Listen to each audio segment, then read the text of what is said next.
Hi hello வணக்கம் and welcome to Agnes creations. இன்றைக்கி நம்ம சேனல் நம்ம பார்க்க போகிறது சூப்பரான சட்னி. வீட்டில் எவ்வளோ பேர் இருந்தாலும் நம்ம ஈஸியாக செய்யக்கூடிய ஒரு சட்னி தான் நம்ம பார்க்க போகிறோம். வாங்க வீடியோக்குள்ளே போகலாம்.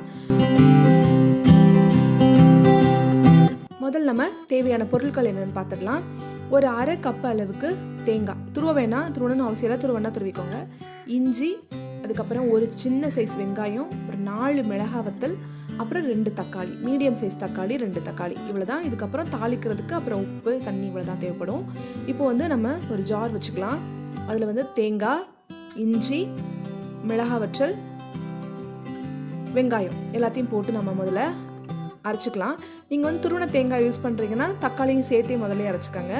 இப்போ இது கூட நம்ம தக்காளியும் தேவையான தண்ணீரும் விட்டு நைஸ் பேஸ்ட்டாக அரைச்சிக்கணும். எவ்வளோ தண்ணீர் தேவையோ அதை கொஞ்சம் கொஞ்சமாக விட்டு நம்ம இந்த மாதிரி அரைச்சிக்கணும்.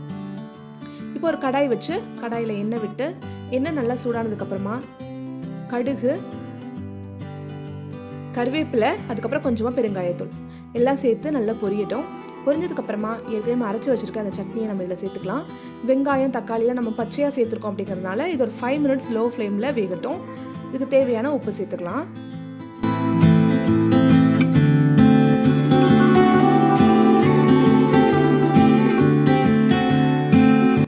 தேங்காய் சேர்த்துருக்கிறதுனால இது ரொம்ப நேரம் கொதிக்கணும்னு அவசியம் இல்லை. வெங்காயம், தக்காளி இதோட பச்சை வாசனை போகிற வரைக்கும் ஒரு 5 மினிட்ஸ் லோ ஃப்ளேமில் இருந்தால் போதும், சட்னி ரெடி ஆகிடும்.